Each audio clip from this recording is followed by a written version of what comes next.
한밤의 기도에 오신 여러분들 환영합니다. 어떤 이제 그 목사님께서 이렇게 시작할 때 이렇게 서로 인사를 시키시더라고요. 한번 우리도 옆 사람한테 한번 인사하면 좋겠는데요. 아름다움이 죄라면 당신은 사형감입니다. 이렇게 한번 인사 한번 해볼까요? 우리 옆 사람한테 아름다움이 죄라면 당신은 사형감입니다. 이렇게 한번 얘기해 봅시다. 네, 분위기가 훨씬 좋아졌네요. 네, 이렇게 부드럽게 시작한 이유가 오늘 시작이 좀 되게 무거운 내용들이 많이 있어서 이렇게 한번 시작해 봤습니다. 오늘 본문에서 이렇게 하나님이 가나안 족속을 쫓아내지 않은 이유가 이스라엘을 시험하기 위함이다라고 이렇게 이야기하고 있습니다. 시험한다는 표현이 오늘 본문에 보면 3번이나 이렇게 반복이 되고 있습니다. 시험한다는 것이 오늘 본문에 사실 좀 중요한 내용인데요. 하나님이 왜 시험을 하셨을까? 시험한다는 게 도대체 어떤 뜻인가? 거기서부터 오늘 본문을 좀 풀어가고자 합니다. 시험한다 하면 이런 생각이 들지 않나요? 죄를 이렇게 짓도록 살짝 이게 유혹을 해놓고 그래놓고 죄를 짓나 안 짓나 딱 이렇게 지켜보겠어. 이제 이런 느낌이 듭니다. 근데 우리가 알기로 하나님은 죄를 제거하기 원하신, 죄와 함께 하실 수 없는 그런 본성을 가지신 분이시죠. 그러니까 죄를 짓도록 유혹을 한다라는 이런 뉘앙스는 절대 아닌 것 같습니다. 그러면 시험한다는 게 무슨 뜻인가? 오늘 본문을 보면요, 시험의 이유 2가지가 나옵니다.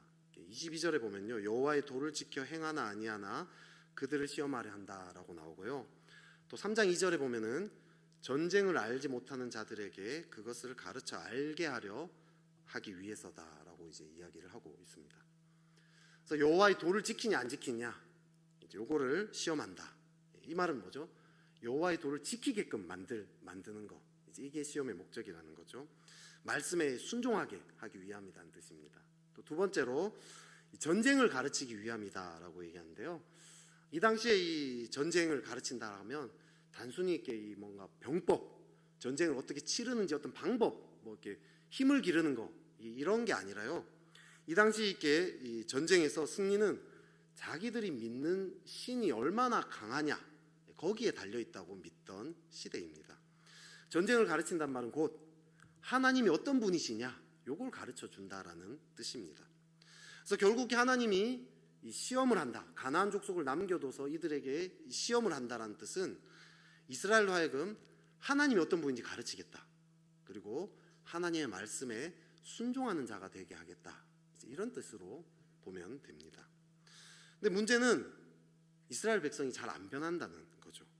사람은 잘 안 변합니다. 그죠? 하나님을 알고 하나님께 순종한, 하나님 말씀에 순종한 사람으로 변하게 하려고 했는데 이게 잘 안 된다는 거죠. 제가 이렇게 사역할 때 옛날에 처음에 이제 사역할 때 내가 사역을 딱 시작하면 진짜 온 캠퍼스가 다 변화되고 그래서 다 뒤집어질 거다 생각을 했는데 제 속만 뒤집어지더라고요.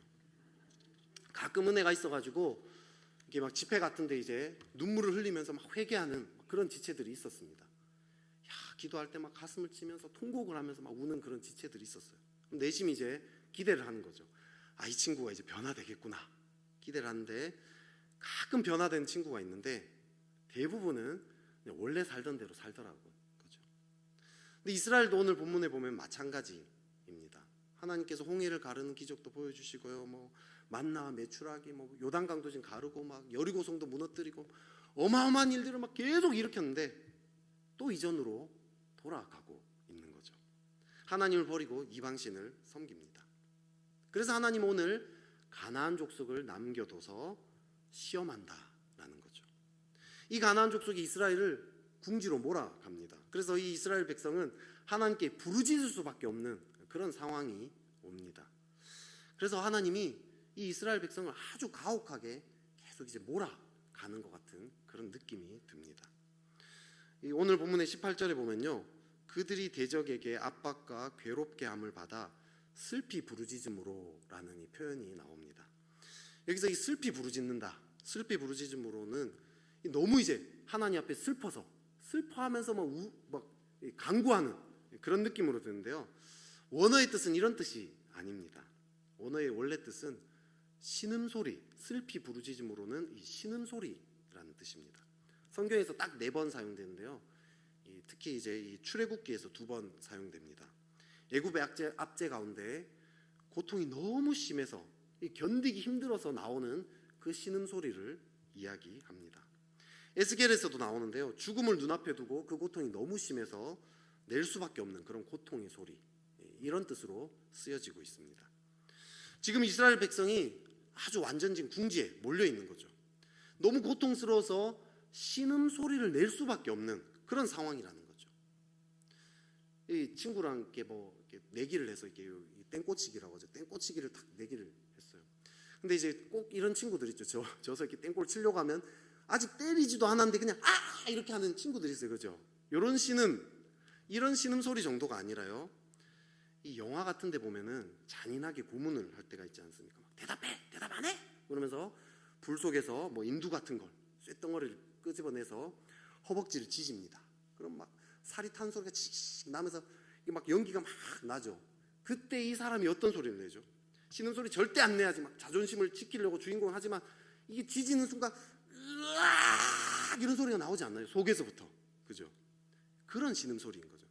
그냥 견딜 수가 없어서 자기도 모르게 그냥 신음소리가 날 수밖에 없는 이런 고통스러운 상황이라는 거죠. 그러면 이제 우리는 이런 생각이 듭니다. 하나님 너무한 거 아닌가?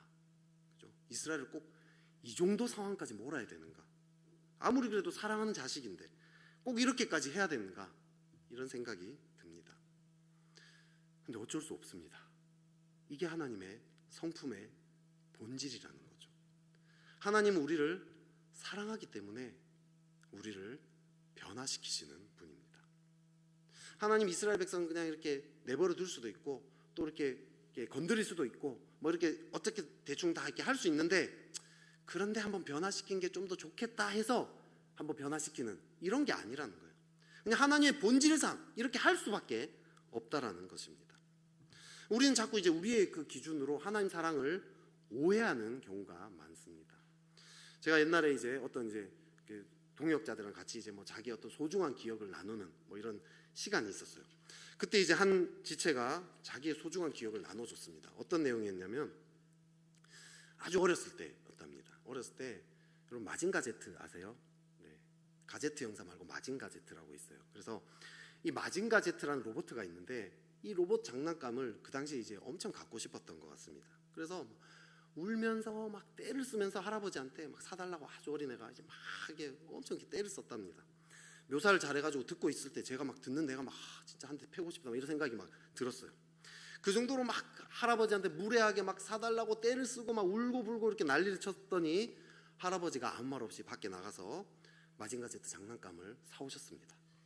근데 그걸 딱 받자마자 얘가 들자마자 왜 이렇게 작은 거야? 큰 거 사와야지 하고 집어 던졌답니다. 와 진짜 한 대 패고 싶더라고요. 그때 할아버지가 그 집어 던진 걸 그냥 줍더니 다시 나가서 큰 걸로 바꿔서 사왔다는 거죠. 그러면서 자기에게 이 기억이 너무 은혜의 기억으로 남는다고 얘기해요. 저도 감동이 되더라고요. 근데 문제는 하나님의 사랑이라고 하면 우리는 이렇게 오해하기 쉽습니다. 내가 잘못해도 나를 이뻐하기 때문에 그냥 벌하지 않고 그냥 넘어가 주는 거죠. 내가 원하고 바라는 거는 어찌됐든 들어주는 그런 사랑. 여러분 근데 하나님은 진짜 내 죄와 허물이 아무리 많아도 용서하시는 분 맞습니까? 사랑하시는 분 맞습니까? 우리 죄를 다 용서하신 분 맞습니까? 네 맞잖아요. 그죠? 맞아요. 근데 하나님의 사랑은 거기서 끝나지 않는다는 거죠. C.S. 루이스가 고통의 문제라는 책에서 이런 내용을 이야기합니다. 하나님의 사랑에 대해서 많은 사람이 오해한다고 합니다. 하나님 사랑을 우리가 무슨 짓을 하든지 간에 너만 만족을 느낀다면 무슨 문제가 되겠느냐라고 말해주는 그런 하나님처럼 오해한다는 거죠. 아주 나이가 많고 인자한 할아버지가 손주들을 보면서 손주들이 아무리 잘못해도 허허 웃으면서 그냥 넘어가는 것처럼 그렇게 오해하기 쉽다고 얘기합니다. 단지 고통을 면하게 해줄 수만 있다면 그 사랑하는 대상이 어떻게 살든지 간에 상관하지 않는 것처럼 오해한다 이라고 얘기합니다. 그러면서 하나님 사랑은 그것으로 끝나지 않는다. 그러면서 이렇게 얘기합니다. 사랑은 본질상 그 연인을 완벽한 존재로 만들고자 합니다. 사랑은 모든 허물을 용서해 줄 수 있고 모든 허물에도 불구하고 여전히 사랑할 수 있지만 그 허물을 없애주겠다는 결심을 접지는 않습니다. 이렇게 얘기합니다. 여러분, 남의 자식은 응석을 부리면서 자라도 상관하지 않습니다. 내 자식은 혼나야 됩니다. 별 관심 없는 사람들은 그냥 이 사람들이 무조건 행복하기만 하면 괜찮아요. 그런데 내가 사랑하는 친구와 내 연인이 다른 사람들과 관계를 깨뜨리면서까지 행복해진다면 차라리 고통받는 게 낫겠다고 생각을 하는 거죠. 하나님은 우리를 사랑하기 때문에 변화시키실 수밖에 없다는 것입니다. 그것이 하나님의 본질입니다. 그 마징가 제트 그 할아버지, 정말 하나님이라면 이 아이한테 어떻게 하겠어요? 이 아이의 마음을 그래 갖고 싶었구나, 아 그래, 아유 안아주면서 큰 마징가 제트 사줄 수도 있죠. 하지만 단호하게 이렇게 얘기할 거예요. 떼 쓰는 건 안 돼. 떼 쓰고 그렇게 울고불고 그렇게 하는 건 잘못된 거야. 할아버지한테 물건을 던지는 거, 그건 정말 잘못된 거야. 버릇없는 행동이야. 이렇게 회초리를 들어서라도 가르치는 것, 이것이 진정한 사랑 아니겠습니까? 우리가 아무리 변화되기 싫어, 난 변화되기 싫어, 변화 안 될 거야, 떼를 써도 소용이 없습니다. 하나님의 성품이 변하지 않으면 내버려 두지 않는다는 거죠. 그렇기 때문에 우리는요, 버티기보다는 하나님이 궁지로 몰아가기 전에 재빨리 변화되는 게 더 낫습니다. 근데 이 변화를 이야기하면요, 좀 이렇게 더 힘든 일이 하나 있습니다. 그건 뭐냐면, 하나님이 우리를 변화시키실 때 조금만 변화시키면 좋겠는데 왕창 변화시킨다는 거죠. 우리 인간은 죄인이고 우리 인생은 너무나 어그러져 있습니다. 완전히 무너져 있습니다. 산산조각이 나 있습니다. 그래서 조금 변화해서는 변화시킬 수가 없다는 거죠. 완전히 우리의 삶을 뒤집어 엎어야 합니다. 폐인인가 제자인가라는 책에서 카일 아이들먼 목사님이 이렇게 얘기합니다. 예수님 때문에 삶이 조금 변하는 것은 얼마든지 감수할 수 있다. 하지만 예수님은 우리 삶을 뿌리째 뒤흔들기를 원하신다. 폐는 약간의 손질만을 할 생각이지만 예수님은 완전한 수리를 말씀하신다. 폐는 약간의 조정을 생각하며 예수님께 오지만 예수님은 완전 분의 수리를 계획하고 계신다. 삶이 뿌리째 흔들리지 않고서 예수님을 따를 방법은 없다. 이렇게 이야기합니다. 우리는 우리의 삶을 완전히 뿌리채 뒤엎고자 하시는 그 예수님 앞에 우리의 삶을 내어놓을 수 있습니까? 하나님이 내 삶을 완전히 뒤흔든다 할지라도 거기에 내 삶을 내어놓고자 하는 그런 마음이 있습니까?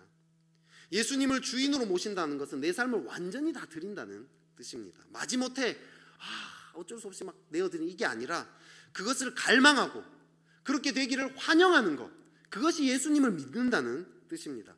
예수님, 저를 다듬어 주십시오. 어찌하든지 간에 저를 변화시켜 주세요. 예수님의 뜻대로 저를 이끌어 주세요. 이런 태도가 있냐는 것이죠. 오늘 이 자리에 올 때도 그런 각오를 가지고 오셨습니까? 오늘 예수님이 나에게 어떤 말씀을 하시더라도 난 그걸 변화하고자, 어떤 음성이라도 듣고자, 그런 갈급한 마음으로 오셨습니까? 아니면 내 마음에 듣는 말씀 좀 들어보려고 또 오늘 또 보니까 또 심각한 얘기 하실 것 같은데 저 들을까 말까 막 이게 혹시 갈등하고 있지는 않습니까? 나를 사랑하시고 나에게 최선을 기를 아시는 그 주님께 나를 온전히 내어 맡기고자 하는 그런 마음을 가지고 있습니다. 그런 신뢰를 가지고 있냐는 거죠. 예수님을 신뢰한다고 말은 하지만 내 삶을 온전히 내어 맡기를, 그럴 태도가 없다면 우리의 삶에는 계속해서 가나안 족속이 남아 있을 것입니다. 우리는 계속 궁지로 몰려갈 거예요. 어쩔 때는 우리의 삶에요, 깊은 곳에서부터의 신음이 나올지도 모르겠습니다. 하나님 우리를 사랑하기 때문에 그런 거죠. 예수님을 신뢰함으로 예수님, 저를 다듬어 주세요. 예수님처럼 정말 변화되고 싶습니다. 간구하면서 나아가야 합니다. 그럼 예수님은 우리를 어떤 모습으로 변화시키실까요?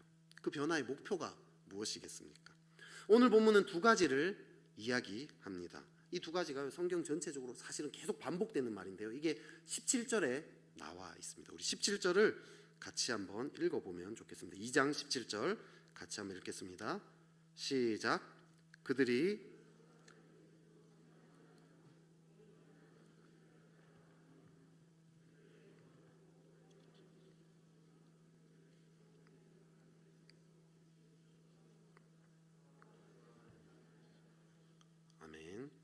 두 가지 이유를 이야기합니다. 첫째로는 사사들에게 순종하지 않은 것, 두 번째로는 오히려 다른 신들을 따라간다라고 얘기합니다. 여기서 이 사사들은 오늘날로 치면 예수님을 예표하는 거죠. 사사들에게 순종하지 않았다. 이것은 예수님께 순종하지 않았다라는 뜻입니다. 또 이렇게 다른 신들을 쫓아갔다. 우상을 숭배했다는 거죠. 하나님이 변화시키고자 하는 이 두 가지 뭐겠습니까? 우상을 제거하는 것, 그리고 예수님께 순종하게 하는 것. 이 두 가지입니다. 아주 단순합니다.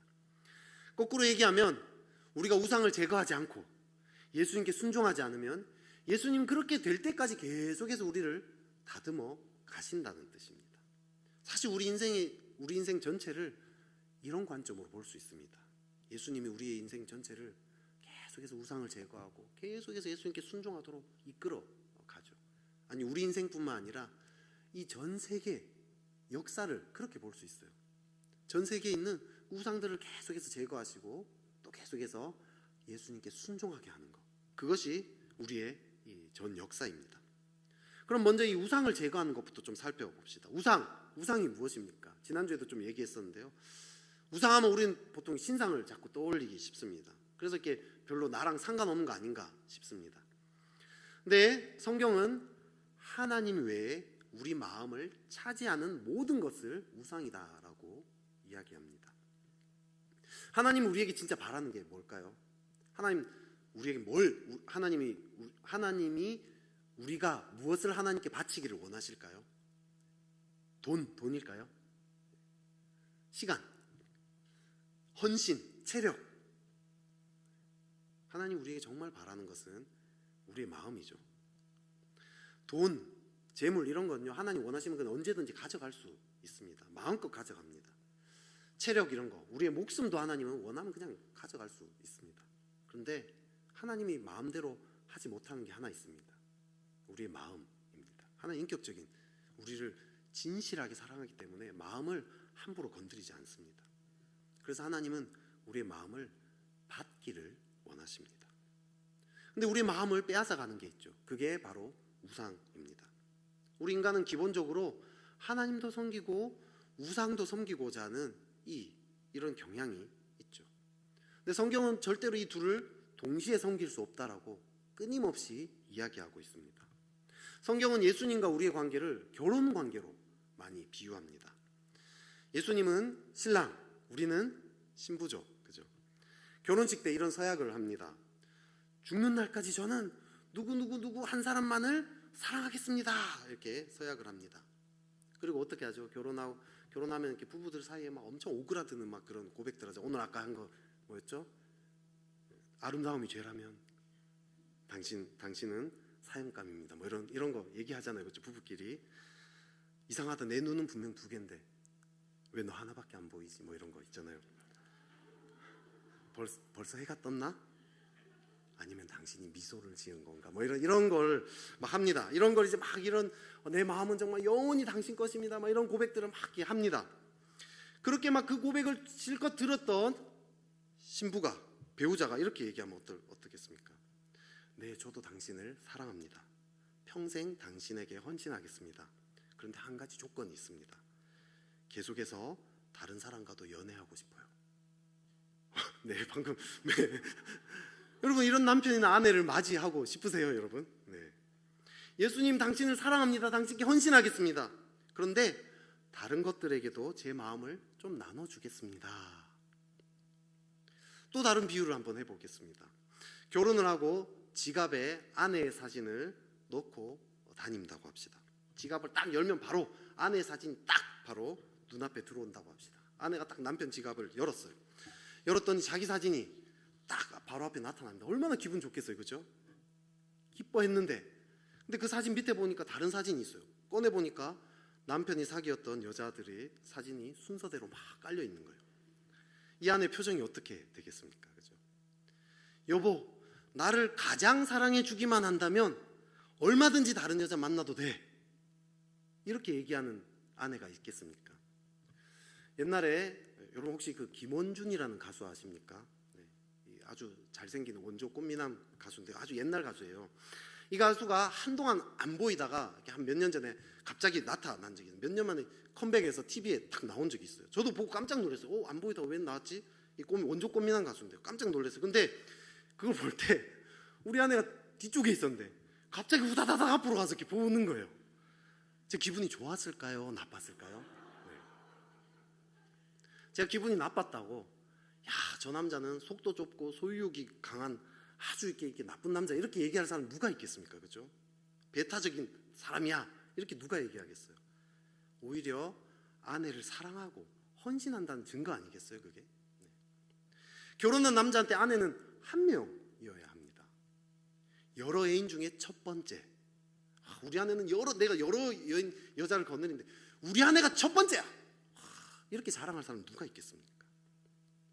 예수님도 마찬가지입니다. 다른 누구와도 사랑을 나눌 생각이 없다라고 이야기합니다. 근데 많은 사람들이요, 예수님을 섬긴다고 하면서 예수님을 여러 애인 중에 한 명으로 생각합니다. 하지만 예수님은 단 하나뿐인 애인이 되고 싶어 하죠.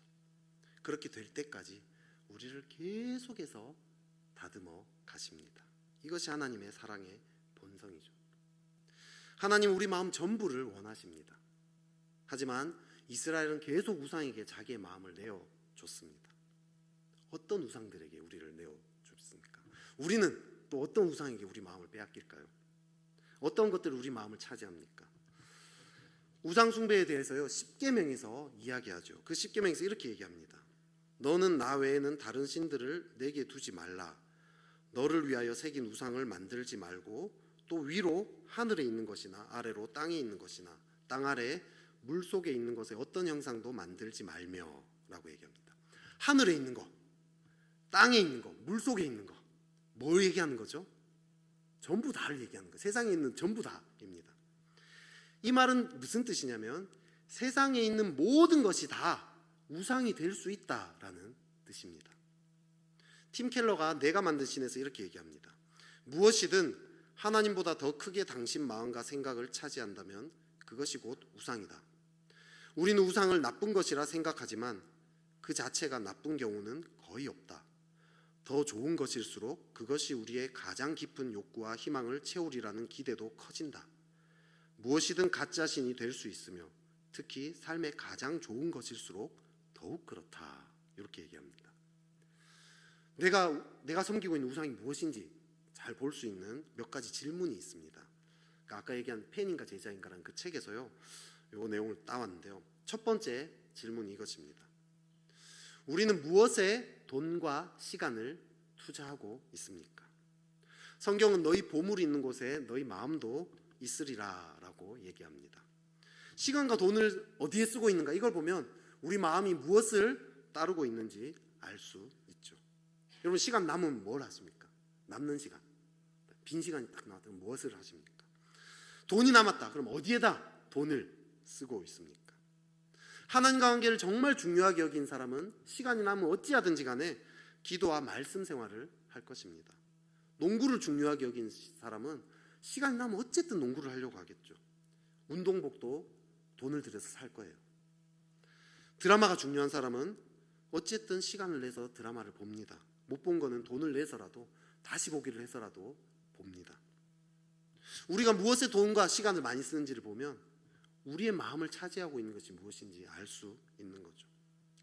두 번째 질문은 이것입니다. 힘들 때 어디에서 위로를 얻습니까? 삶이 고달플 때 우리는 무엇을 의지하고 있습니까? 부모님입니까? 배우자입니까? 아니면 냉장고에 있는 어제 남은 그 치킨입니까? 씨름을 잊어버리고자 일에 파묻히고 있지는 않습니까?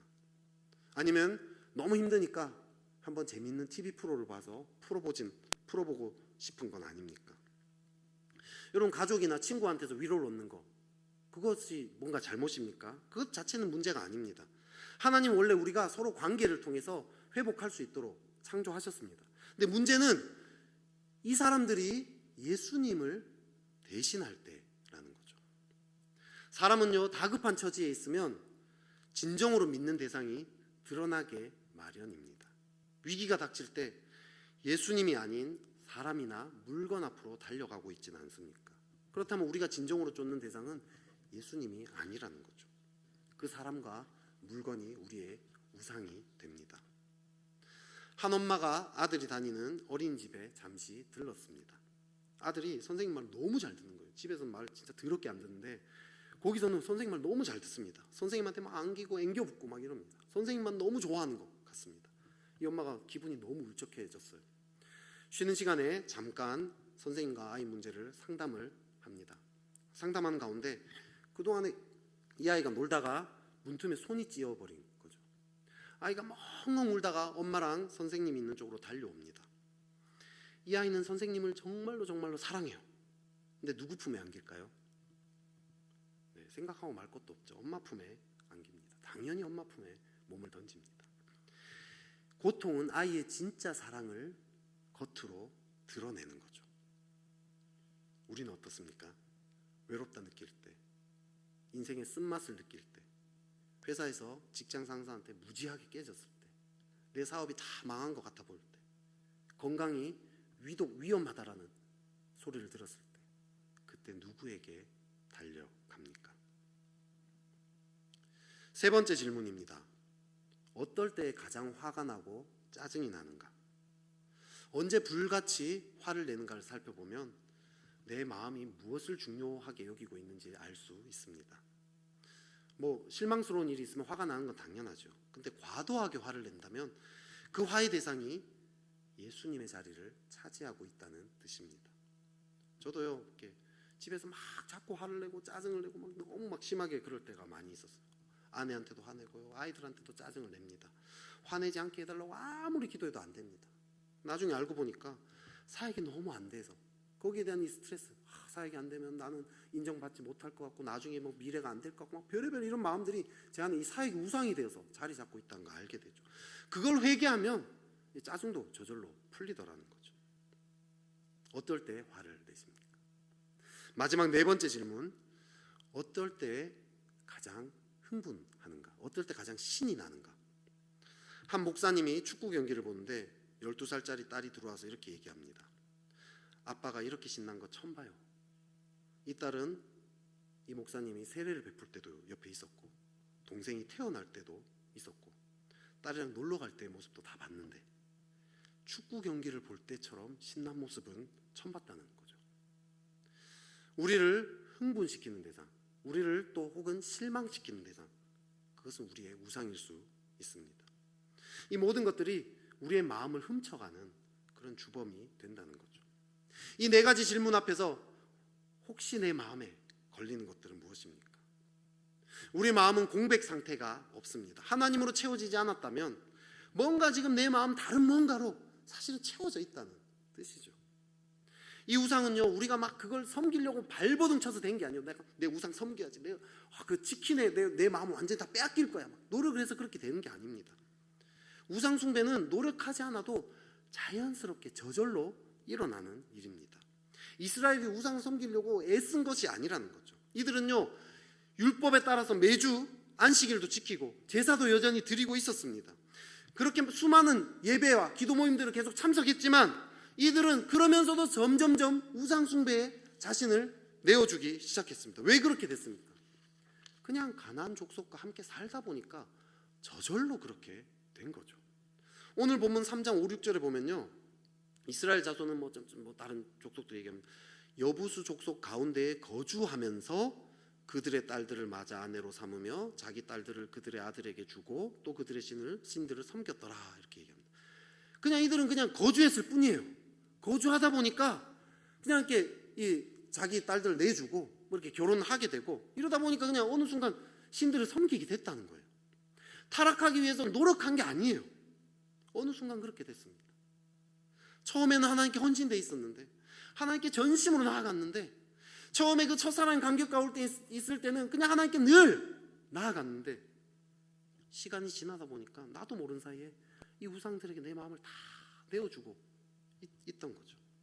힘들었을 때 그냥 TV 한번 봤을 뿐인데, 자연스럽게 그냥 냉장고 문을 한번 열어봤을 뿐인데, 회사 프로젝트를 성공하기 위해서 당연히 그냥 열심히, 또 내 주위에 다 열심히 하는데 안 할 수가 있습니까? 그렇게 열심히 그냥 하다 보니까 일했을 뿐인데, 자녀의 건강을 위해서 이것저것 좀 더 챙겨줬을 뿐인데, 다른 사람들한테 거절 안 당하려고 이것저것 눈치 좀 봤을 뿐인데, 좀 심심해서 마음이 좀 허전한 것 같아서 게임 좀 했을 뿐인데, 어느 순간 이런 것들이 내 마음을, 주님의 자리를 빼앗아가고 있는 거죠.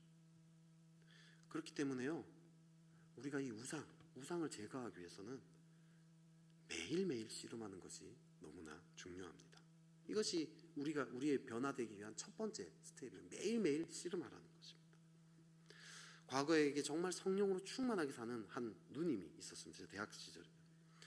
영적으로 너무 밝은 거예요. 사람이 너무 밝고 건강하고 진짜 기쁨이 막 넘치는 게 보여요. 이 누님을 보면 그냥 기쁨이 그냥 딱 보입니다. 하나님을 끊임없이 선택하며 사는 게 눈에 보였어요. 신앙생활을 너무 쉽게 하는 것 같아 보였어요, 이 누님. 그래가지고 제가 어느 날 이제 다른 친구한테 이렇게 얘기해요. 야, 나도 저 누님 같은 성격이면 하나님 잘 섬기겠다.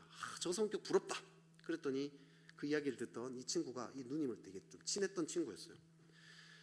야, 너 저 누님이 그렇게 거룩하게 살기 위해서 얼마나 씨름하는지 아니? 알고 봤더니 진짜 매일매일 말씀과 기도로 자기를 죽이면서 회개하면서 처절하게 씨름을 하면서 산다는 거였죠. 그렇기 때문에 이 누님의 삶에 날마다 기쁨이 넘쳤던 거예요. 생기가 막 넘쳐났습니다. 진짜 이게 기름 부음이 있는 삶이라는 게 이게 보입니다. 여러분 그런 분들 보신 적 있잖아요. 또 나도 그런 적이 있잖아요. 혹시 지금 성령 충만하다고 느끼세요? 내 안에 생기가 넘쳐난다 느끼십니까? 감사한 일입니다. 계속 그렇게 살면 좋겠어요. 근데 반대로 혹시 과거에는 그렇게 충만하게 산 적이 있는데 지금은 충만하지 않은 것 같다라고 혹시 느끼진 않습니까? 한 주간 영적으로 죽어 살다가 오늘의 한밤의 기도에 와서 한 방에 한번 만회해보자. 그래요. 한 주간 이 벼락치기 시험 공부하는 것처럼 그런 심령으로 오늘 이 자리에 혹시 오신 분 있습니까?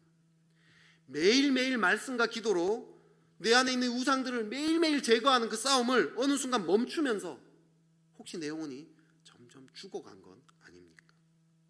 사실 주님 우리에게 생수의 강이 흘러 넘치는 그 삶을 약속하셨어요.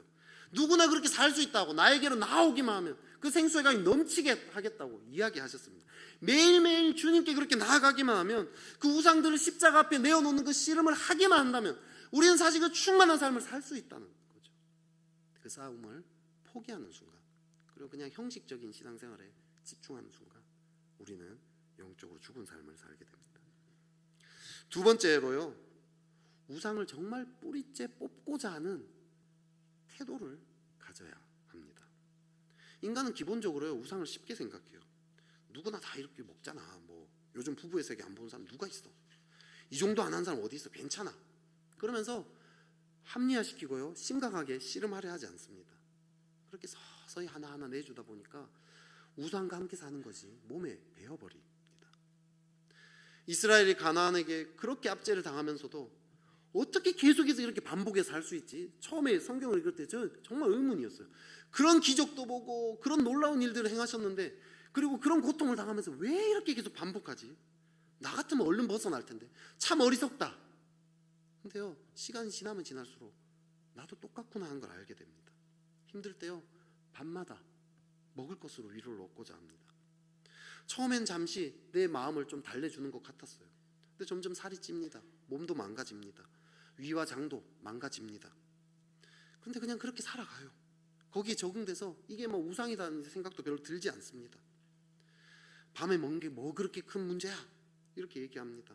가끔 그것들을 제거하려고 노력하죠. 안 하지 않습니다. 너무 몸이 망가졌다 싶으면 끊어내리라 다짐도 합니다. 하지만 그것을 정말 완전히 다 단절하고 온전히 내가 주님께만 마음을 드리겠습니다, 이렇게 하지는 않는다는 거예요. 제거 한번 해보겠다라고, 주님 한번 도와주세요, 그렇게 얘기는 하지만 정말 그것을 끊어내고 싶지는 않아요. 적절히 절제하면서 주님 도와주세요, 이렇게 얘기하는 거죠. 그래서 계속 반복됩니다. 우리가 별로 제거하기를 원치 않기 때문입니다. 이스라엘 백성은 지금도 절기를 지킵니다. 제사를 드립니다. 하지만 적극적으로 이 우상을 제거하려고 씨름하지는 않습니다. 너무 고통스러우면 잠시 부르짖으면서 잠시 제거하는 것 같습니다. 하지만 또 괜찮아지면 또다시 우상 숭배로 돌아갑니다. 이걸 무한 반복합니다. 우리도 가끔 회개합니다. 진실한 마음으로 회개하죠. 하지만 정말 완전히 뿌리 뽑아내고 주님께만 내 마음을 드리겠다라는 이런 태도를 계속해서 씨름하면서 살아가지는 않는다는 거죠. 정말 내 삶에서 이것을 완전히 제거하겠다라는 그것을 바라보면서 달려가지는 않는다는 거죠. 조금 절제할 뿐입니다. 바알 섬기는 횟수를 좀 줄이자. 예배를 좀 더 많이 드리면 되지 않을까? 예배 2번 드리고 바알은 1번만 섬기자. 새벽에도 예배 드렸으니까 굳이 그렇게까지 안 해도 괜찮을 거야. 저 집사는 예배도 안 드린데 뭐 나 정도면 괜찮지. 중요한 건 내 마음이에요. 다른 사람이 어떻게 사느냐, 내가 어떤 행위를 했느냐가 아니라 내 마음이죠. 내 마음이 주님으로 완전히 장악될 때까지, 다른 것들이 완전히 제거될 때까지 주님 앞에 씨름하는 그 태도를 포기하지 않는 것이 중요하다는 것입니다. 우리는요 자꾸 합리화시키고요, 어찌하든지 간에 주님이 허락하시는 한 내에서 우상을 섬기려는 이런 태도가 있죠. 그러면 하나님도 도와주실 수가 없습니다. 우리의 삶은 계속해서 가나안 족속으로 말미암아 궁지에 몰려가게 됩니다. 이스라엘은 절기도 지켰습니다. 예배도 꼬박꼬박 드렸지만 주님은 계속해서 이야기합니다. 나만이 너의 주인이 되고 싶다. 모두 우상을 다 떨쳐내고 나로 충만하게 채워라. 나만으로 채워라. 이렇게 이야기합니다. 그렇게 할 때 우리의 삶에 생기가 넘쳐나죠. 오늘 본문에서 여호와께서 사사들을 세우사 노략자의 손에서 그들을 구원하게 했다라고 얘기합니다. 사사가 사는 날 동안에는 여호와께서 그들을 대적의 손에서 구원했다라고. 사사가 사는 날 동안 예수 그리스도로 충만한 그 동안에는 여호와께서 그들을 대적의 손에서 구원했다. 여호와의 구원하심이 놀랍게 나타난다는 거죠. 온 우주 만물을 다스리시고 지금도 통치하시고 우리 마음에 놀라운 힘을 주시는, 죽은 자도 살리시는 그분이 우리의 삶에 놀라운 일들을 행하신다라고 이야기합니다. 우상을 제거하고 그분께 온전히 우리 마음을 드릴 때 우리의 삶에 하나님의 생명의 역사들이 나타나기 시작한 거죠. 기쁨이 넘치고 생기가 넘치는 그런 삶이 나타나게 된다는 거죠. 그렇게 살아가길 원하는 저와